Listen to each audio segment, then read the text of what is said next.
Police నీడ మా ఇంటి మీదే ఉండేది.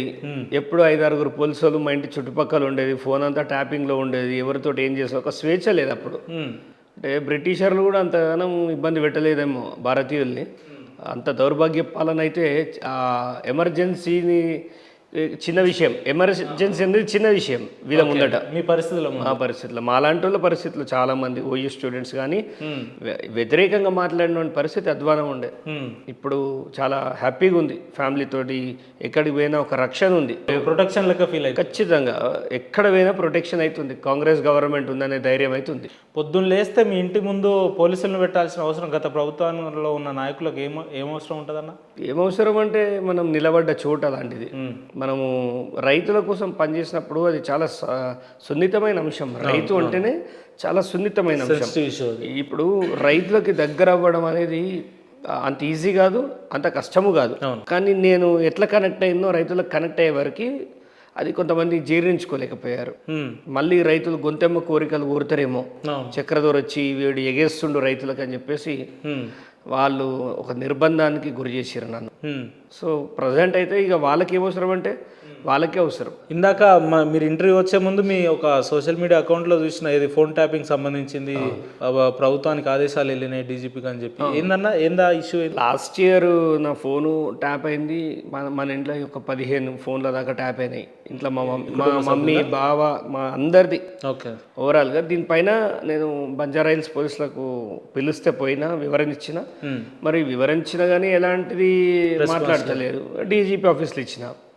సరే చూసిన, వేచి చూసిన. ఇక కాదు అంటే న్యాయస్థానమే. కామన్ మ్యాన్కి ధైర్యంగా పోయేది కామన్ మ్యాన్ అక్కడికి, అంతిమంగా అక్కడికి వెళ్ళాలి. రిట్ పిటిషన్ వేస్తే ఇవాళ ఈరోజు ఒక తీర్పు, అంటే నిన్న తీర్పు ఇచ్చారు. ఇవాళ అన్ని మీడియాస్లో వస్తుంది.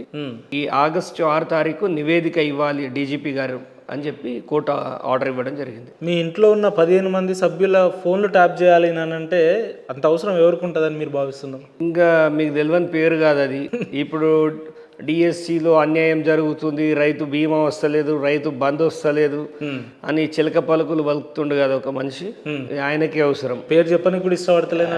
యాస్టకు వస్తుంది చెప్పి. హరీష్ రావు పేరు బోర్ అయిపోయింది. కానీ ఏదో ఒక ఇప్పుడు 100 తప్పులు నిండిన తర్వాతనైనా ఆయన వేసేయాలి. ఈయనది 100 కాదు 1000 తప్పులు లెక్క పెట్టలేకది వస్తుంది గవర్నమెంట్. అన్నిట్లలో అవినీతి చేసిండు. అన్న పొద్దున్న లేస్తే మీరు సామాజిక మాధ్యమాల్లో హరీష్ రావు అనే వ్యక్తి అవినీతి చేసిందని గతంలో ఇదే మాట మాట్లాడి ఇప్పుడు కూడా ఇట్లా మాట్లాడుతారు. అవును. సరే, మీరు చెప్పినట్టు ఆయన అవినీతి చేస్తే దాని మీద కార్యాచరణలు ఇప్పటివరకు 7-8 నెలలు వస్తూ ఉంది. మీరు అధికారంలోకి వచ్చి ఇప్పటివరకు ఎక్కడ కార్యాచరణలు కనిపిస్తలేవు కదా. అంటే ఆయన లెక్క ఫోన్ ట్యాపింగ్లు చేపించే తెలివి కాంగ్రెస్ పార్టీకి లేదు. ఓకే. ప్రజాస్వామ్యాన్ని చేతిలోకి తీసుకొని కూని చేసే తత్వం కాంగ్రెస్ పార్టీకి ఇప్పుడు అంత ఇంట్రెస్ట్ లేదు. మేము 10 ఏళ్ళు కాదు 15 ఏళ్ళు గవర్నమెంట్లో ఉండాలనుకుంటున్నప్పుడు ఈ 15 ఏళ్ళలో ఈయన భాగవతం బయట పెడతాం. మంచి మంచి వాళ్ళు ఇప్పుడు ఎన్డీ తివారీ మీరు విన్నారు కదా, ఆయన భాగవతం ఎప్పటి నుంచో నడుస్తున్నా ఒకానొక సందర్భంలో బ్రేక్ అయిపోయిండు, కొలాప్స్ అయిపోయాడు. అంటే పాపం మండే రోజు కూడా వస్తుంది. అతి త్వరలో ఈయనకు వస్తుంది అనుకుంటున్నా. నమ్మకం ఉందా మీ మీద? ఖచ్చితంగా అండి. ఇప్పుడు ఒక రోజుతో న్యాయం దక్కదు. ఆర్టిఫిషియల్గా న్యాయాన్ని తీసుకోదలుచుకోవాలి. ఆర్గానిక్గా రావాలి. సహజంగా న్యాయం సమాజంకి జరగాలని కోరు. రైట్ అన్న. చక్రధర్ గౌడ్ అనే వ్యక్తి అంటే కాంగ్రెస్ పార్టీని బేస్ చేసుకొని రాజకీయం చేస్తుండా, కేవలం హరీష్ రావుని బేస్ చేసుకొని రాజకీయం చేస్తుండా అంటే ఏం చెప్తారు? హరీష్ రావు మీద రాజకీయం చేస్తే వేస్ట్. టైం దండగా అది. టైం దండగా. ఇప్పుడు చాలామంది అంటారు ఆయన పేరు ఎందుకు తీయాలంటే నీకేం నొప్పి? నష్టపోయింది మా ఊరు, నష్టపోయింది నేను, నష్టం జరిగింది కాబట్టి. ఇప్పుడు భారత్ పాక్ తోటి ఎందుకు పెట్టుకుంటుందండి? ఎందుకు పెట్టుకుంటుంది? అది ఉన్నకాడు ఉండదు. అది బుడ్డ దేశమైన ఊకే ఏదోటి గెలుపుతుంటుంది. అరే నువ్వు ఇంత పెద్ద దేశం వాని గురించి పట్టించుకోవడం ఎందుకంటే వాడు చేసేది ఎట్లుంటుంది. అలాగే హరీష్ రావు అనేటోడు కూడా మంది ఊకే గెలుకుతుంటాడు ఏదో ఒక దగ్గర సందు దొరికితే. ఇప్పుడు మొన్న గవర్నమెంట్ వచ్చుంటే నన్ను ఎప్పుడో వేసి పారేసేటోళ్ళు.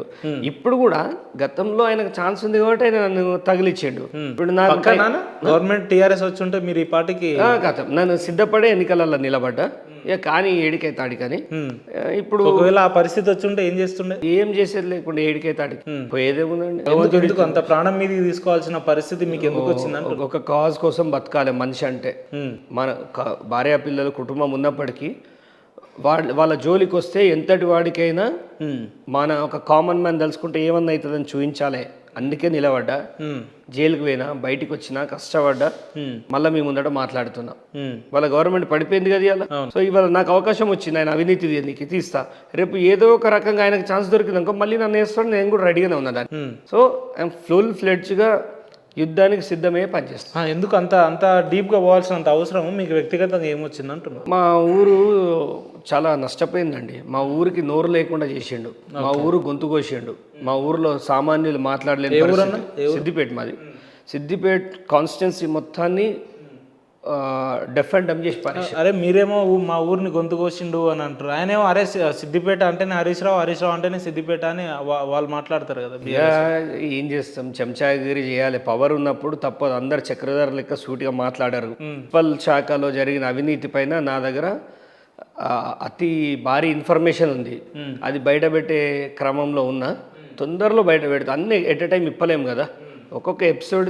ఇవన్నీ సమాచారం ఇచ్చి హరీష్ రావు గారిని బెదిరించే ప్రయత్నం చేస్తారు. ఆయనను బెదిరించుడు ఏముండదు, ఆయనను బెదిరియాల్సిన అవసరమే లేదు. నాకు ఆయనతో కాదు ప్రాబ్లం, ఆ సీట్లో ఎవడున్నా, ఆ తప్పు ఎవడు చేసినా ఖచ్చితంగా నేను అది డీల్ చేస్తేనే కదా. ప్రజానాయకుడు అంటే ఎవరండి? ప్రజలకి ఎలాంటి ఇబ్బంది కలిగినా కొట్లాడేవాడు. సామాన్యుడు, ఇప్పుడు మీలాంటి సామాన్యుడు నెలకు 15,000 వచ్చేవాడు కొట్లాడమంటే ఏం కొట్లాడతాడు? ఆయన జీవన పోరాటంలోనే ఆయన పరిస్థితి ఉంది. కానీ మాలాంటి వాళ్ళు దీన్ని ఒక సబ్జెక్టుగా తీసుకొని వాళ్ళ తరఫున కొట్లాడతాం. వాళ్ళు కొట్టే చప్పట్లే మద్దతు మాకు. సో ఆ విధంగా పోరాడు.